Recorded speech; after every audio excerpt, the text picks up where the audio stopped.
The Sh-47 thundered over the ridgeline, its rotors beating a brutal rhythm against the thin, frigid air. Below, FOB Kestrel's perch clung to the mountainside like a desperate prayer, a cluster of sand-colored tents and HESCO barriers against an unforgiving canvas of rock and snow. For the soldiers of Task Force Vigilance, the sound of an inbound chopper was usually a welcome one, a promise of mail, hot food, or replacements. This time it brought only a puzzle. A single figure disembarked, hunched against the rotor wash. The person wore sterile, gray cold-weather gear, devoid of rank, patches, or any identifying marks. A simple black pack was slung over one shoulder, and in one hand, they carried a dull gray data slate. As the Chinook lifted, swirling snow in its wake, the figure straightened. It was a woman, her face lined with the kind of patient erosion that comes from decades of staring into the middle distance.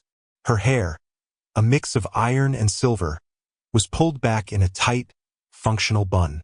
She could have been a logistician, an auditor from some forgotten Pentagon subbasement, or a civilian contractor sent to fix the perpetually failing water purifiers.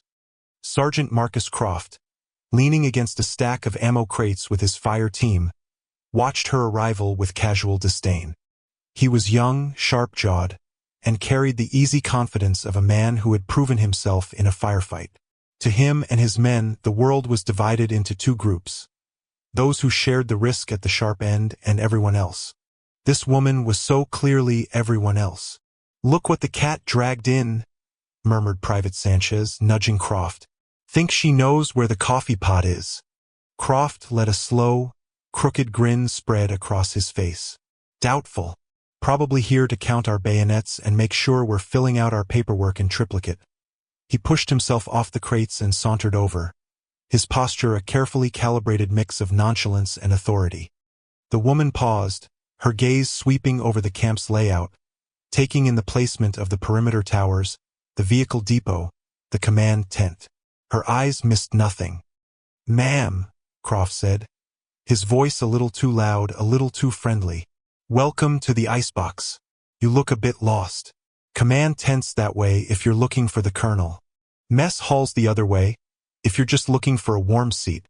She turned her head, and her eyes, a pale, washed-out blue, settled on him. They were unervingly still. There was no offense, no reaction to his patronizing tone. She simply registered his presence. "Thank you, Sergeant," she said, her voice calm and even, carrying no hint of the altitude that left most newcomers gasping. She gave a short, almost imperceptible nod, then continued on her path toward the command tent, her boots crunching methodically on the frozen gravel. Croft was left standing there, his joke having landed with all the impact of a snowflake. He felt a flicker of annoyance. She hadn't even given him the satisfaction of being offended. She had simply dismissed him. He shrugged, turning back to his team.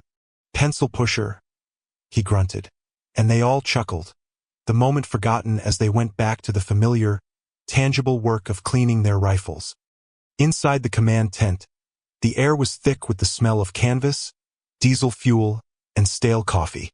Colonel Madsen stood before a large tactical map, his back rigid.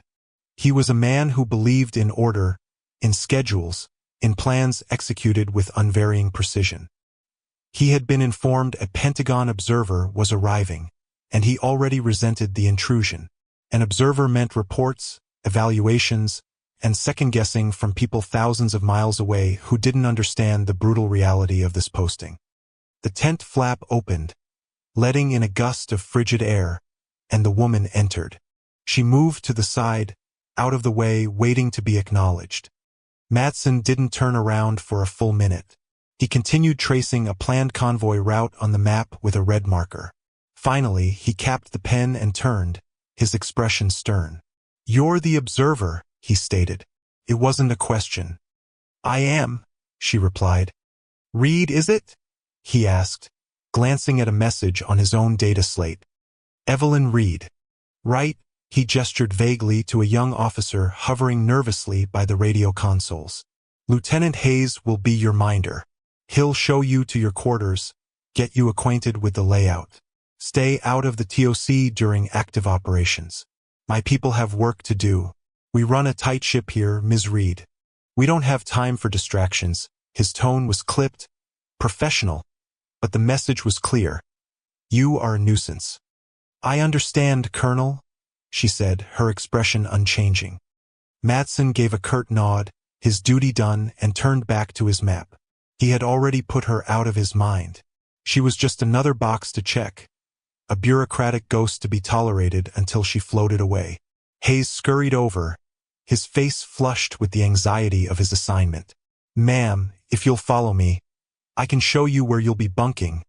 She followed the young lieutenant out of the tent, her presence already fading from the command staff's awareness like a passing shadow.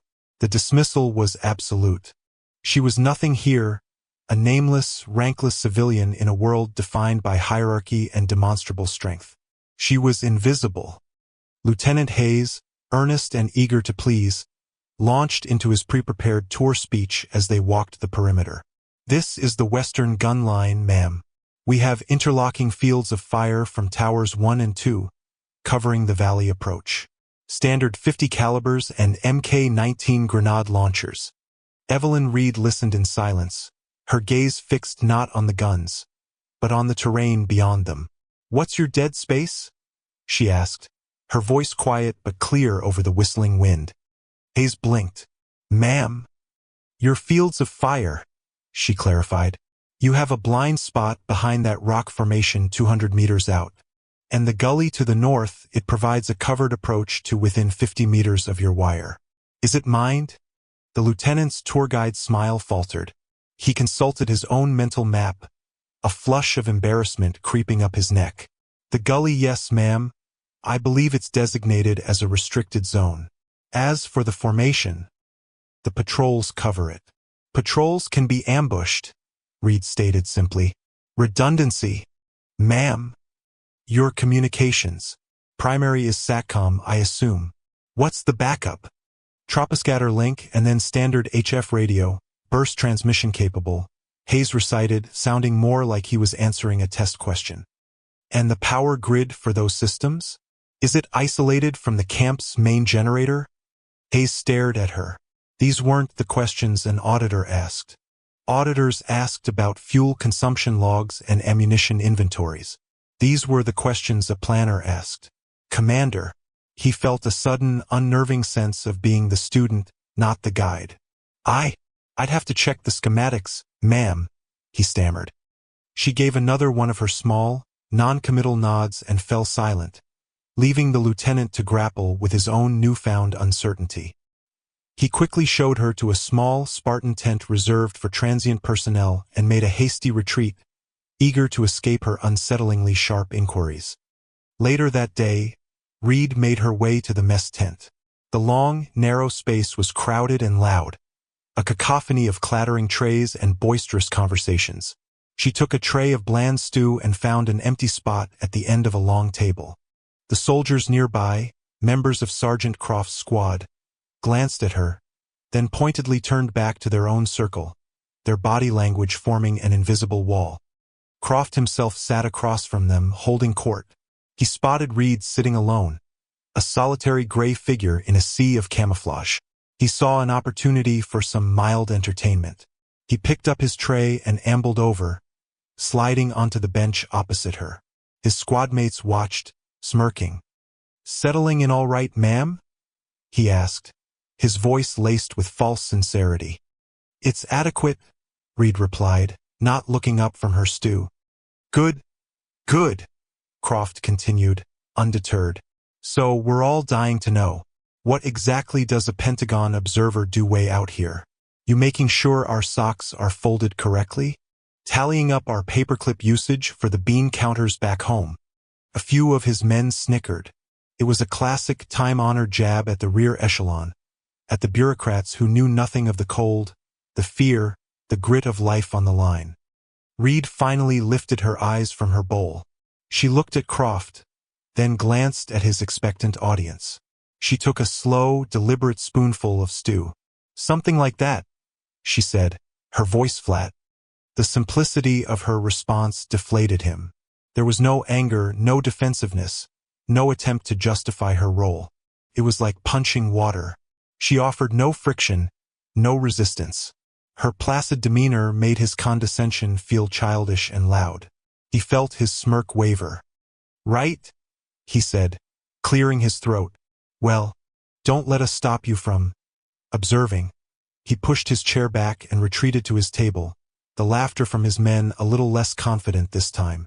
They had expected a reaction, a confirmation of their superiority. Instead, they got nothing. The old woman was a ghost, a blank wall.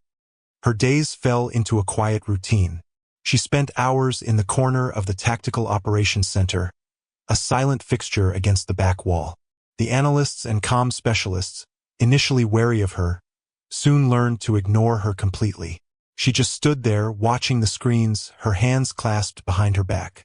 Occasionally, she would make a note on her data slate, but she never spoke, never interfered. They saw her as furniture, a harmless eccentric sent by a bureaucracy that had too much time and money on its hands. That evening, Colonel Madsen called a command briefing. A major winter storm was forecast to hit the region within 24 hours. More importantly, a critical resupply convoy, callsign Packhorse, was already en route, carrying ammunition, medical supplies, and parts for the failing generator. "The forecast is severe," Madsen announced, pointing to a weather projection on the main screen. "Whiteout conditions expected. Packhorse is to proceed to Waypoint Zulu, a sheltered canyon, and hold there until the storm passes. They are well defended and the route is secure. We'll retrieve them once visibility improves." He exuded confidence. His plan was sound, conservative, and by the book. In the back of the tent, Evelyn Reed stood motionless, her eyes on the map. She wasn't looking at the convoy's route. She was looking at the topography around it, at the narrow passes and high ridges the storm would soon swallow in a sea of white. She listened to Madsen's confident pronouncements, her expression utterly unreadable, her silence a deep, still pool in the noisy, self-assured room. Her dismissal was complete. To every person in the room, from the colonel down to the lowest private, she was an irrelevance, a specter at the feast. The storm did not arrive in 24 hours. It slammed into Kestrel's perch in less than 6, a raging beast of wind and blinding snow. The temperature plummeted. The world beyond the thin canvas walls of the tents dissolved into a howling white void. It was faster and far more violent than any forecast had predicted. Inside the TOC, the atmosphere of calm control evaporated. The first sign of trouble was a flicker on the main communications console. The primary SATCOM link, the FOB's lifeline to the outside world, went dead. "Comms 1 is down," a specialist shouted over the roar of the wind against the tent. "Switching to secondary." Colonel Madsen, his face tight, nodded. "Get it back up. What's the status of the troposcatter link?" "Link established, sir," the tech replied, his fingers flying across his keyboard. "But the signal is degrading fast. Something's interfering." As if on cue, a wave of electronic chaos swept through the center. The digital map of the area flickered, then pixelated into a meaningless jumble of colors. Perimeter sensor alarms began to scream, a dozen at once, from different sectors. Then, just as suddenly, they all went silent. The screens that showed the feeds from the watchtowers went black, one by one. "What the hell is going on?" Madsen demanded, his voice sharp with the first edge of panic. "It's not the storm, sir," a young analyst stammered, his face pale. "This is coordinated. It's an EW attack. They're blinding us." At that precise moment, a garbled burst of static erupted from the speakers. Through the noise, a single, panicked voice could be heard. "Horse is hit. Repeat. Pack horses. Ambush at kill zone. Taking heavy." The transmission cut out, replaced by the hiss of dead air. Silence fell in the TOC, a heavy, suffocating blanket punctured only by the storm's fury. The convoy had been ambushed. Chaos erupted. Phones buzzed with no signal. Radio operators shouted into dead microphones. Analysts stared at blank screens.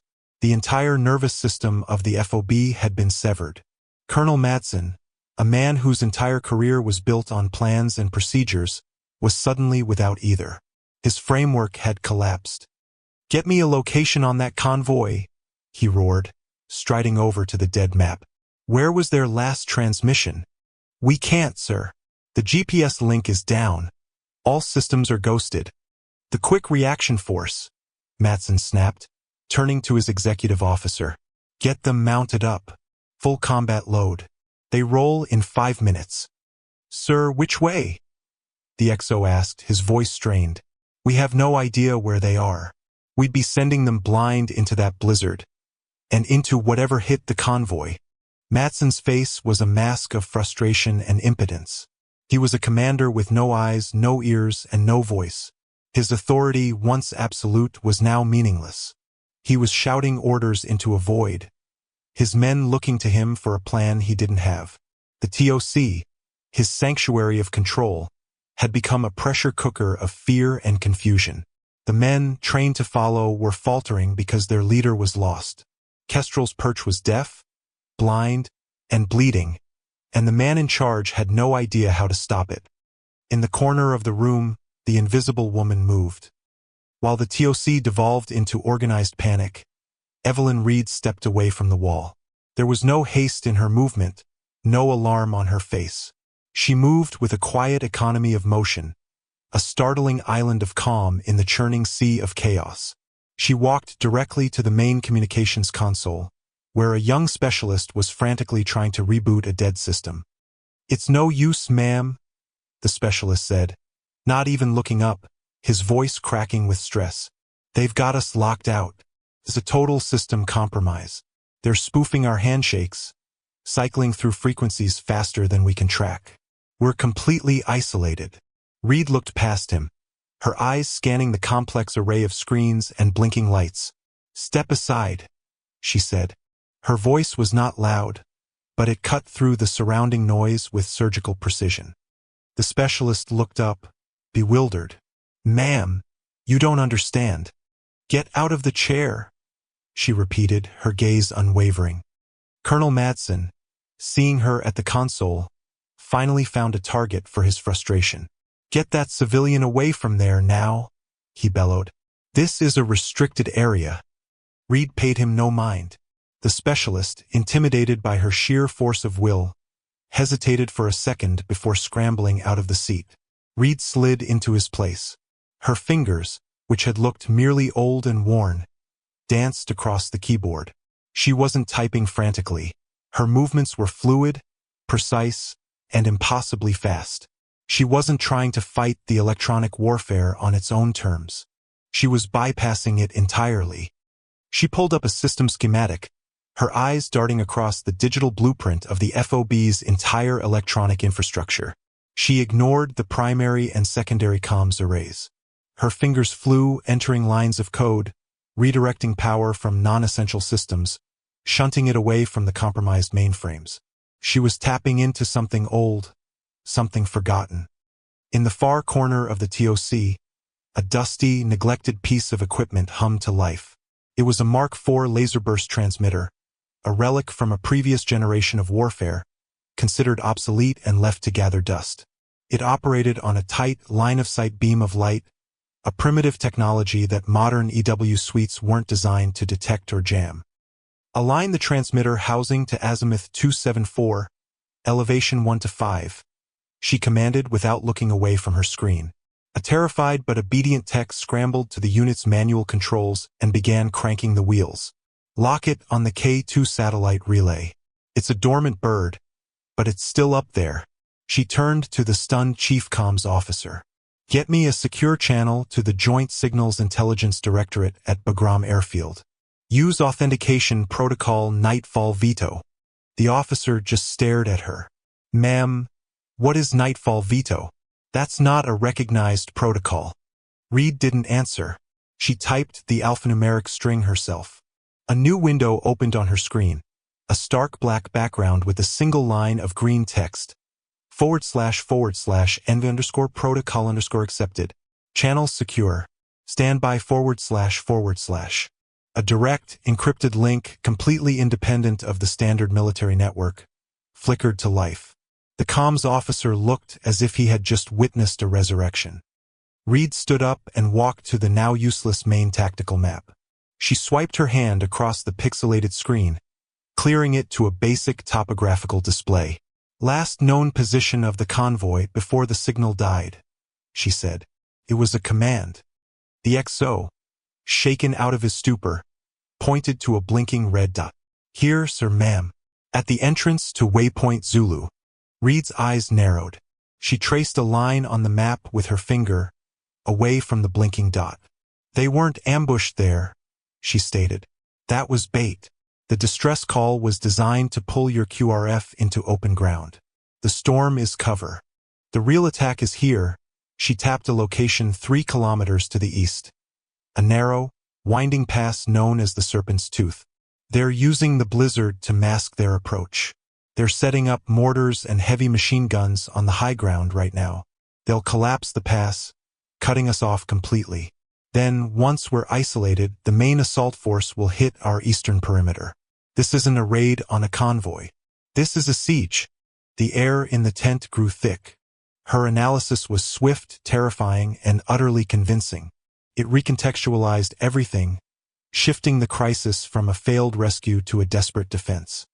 Madsen, his face flushed with a combination of anger and humiliation, finally found his voice. He strode toward her, his fists clenched. And just who in the hell do you think you are? You are a civilian observer. You have no authority here. I am in command of this FOB, and I will not have my orders countermanded by a clerk. Reed's calm finally broke, but not into anger. It sharpened into something harder, something infinitely more dangerous. The air around her seemed to drop 10 degrees. She turned to face Madsen, but her words were not for him. Sergeant Croft, she called out, her voice a blade that sliced through the lingering chaos. Croft, who had been posted at the TOC entrance to maintain security, flinched as if struck. All eyes turned to him.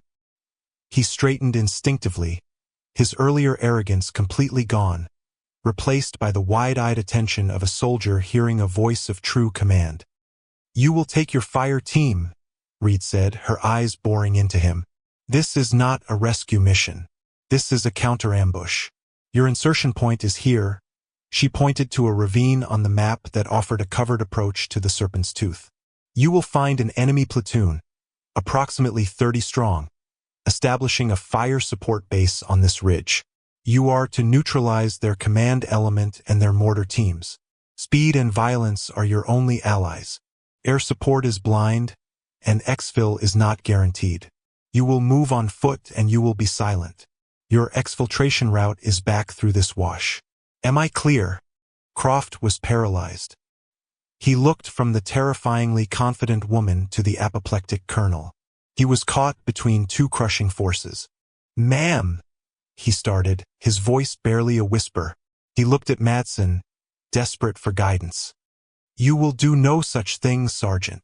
Madsen bellowed, his face purple with rage. I am giving you a direct order. You will stand down. You will follow my orders. Croft was trapped.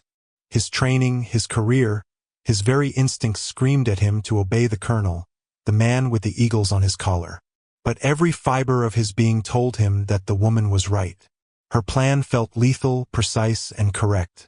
Madsen's felt like a blunt, desperate flailing. Ma'am, with all due respect, Croft said, his voice pleading now.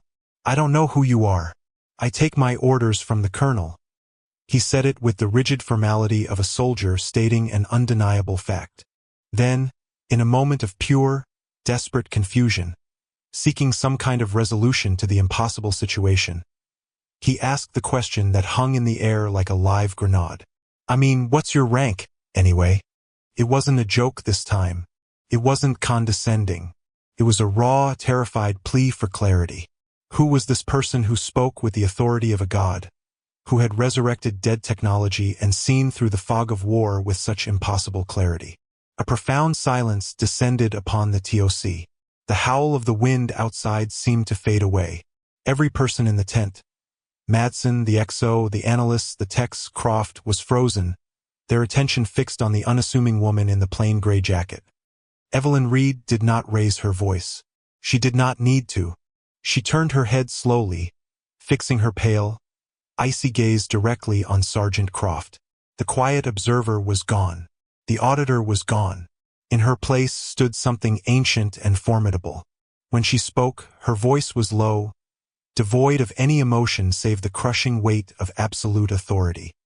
"General Evelyn Reed," she said. "4 stars." The words landed with the force of a physical blow. Sergeant Croft froze completely. The blood drained from his face, leaving his skin a waxy, pale color.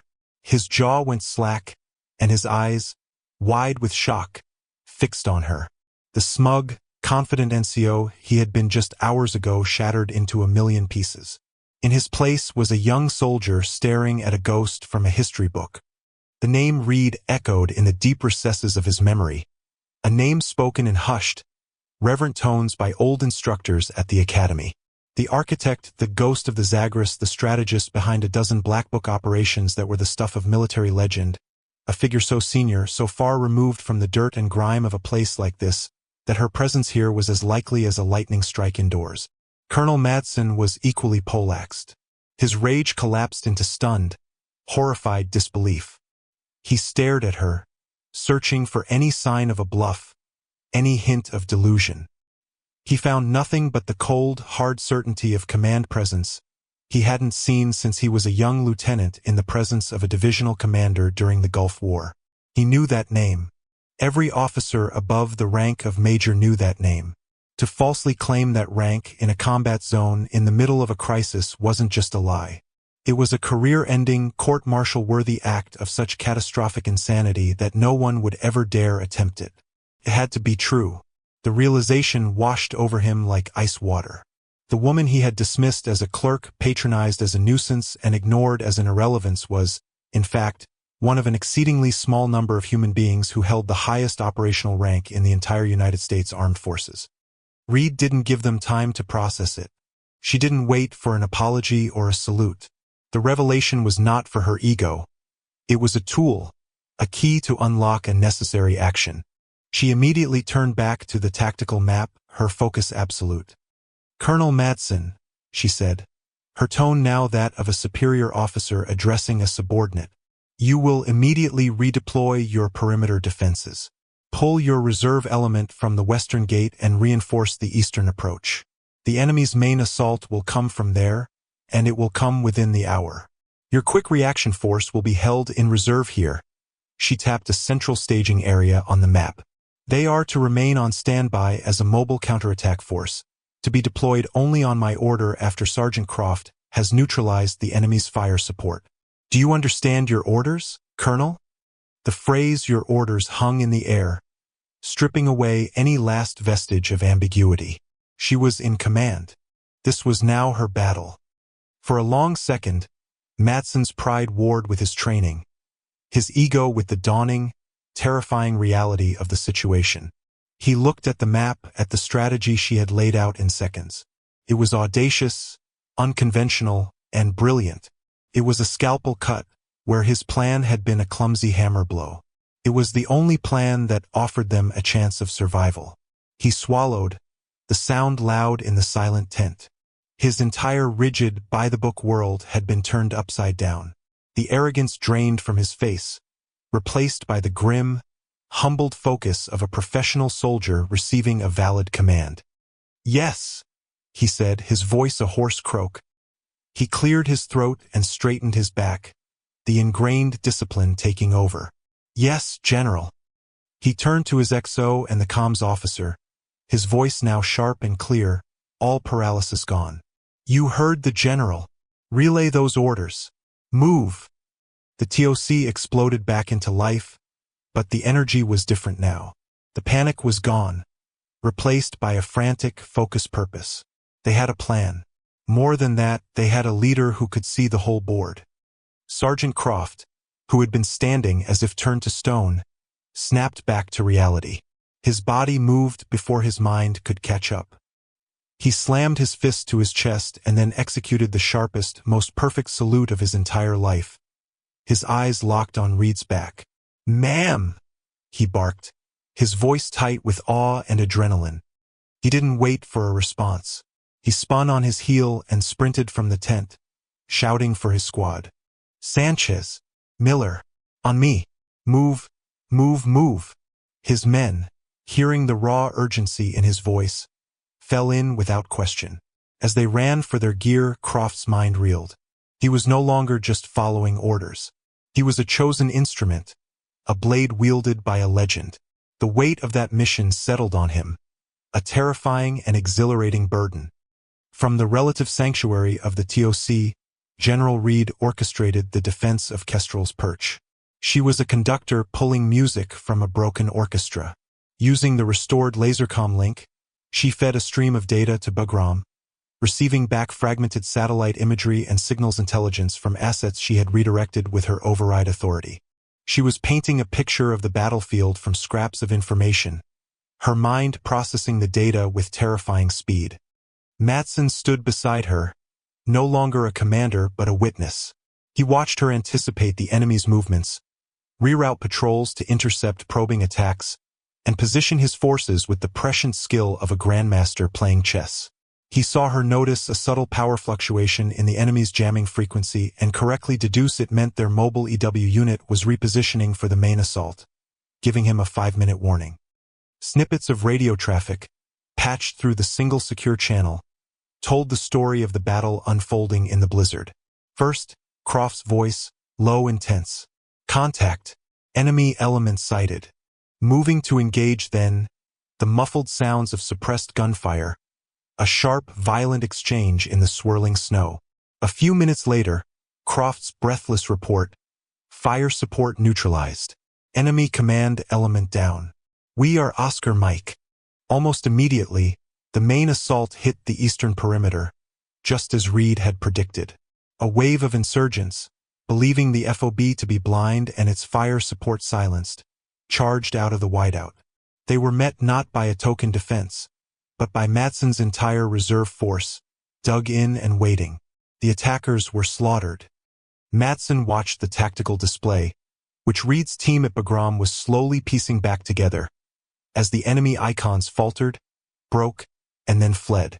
She had not just defended the FOB. She had turned the enemy's own plan into a devastating trap. An hour later, the assault was broken. The last pockets of resistance were mopped up.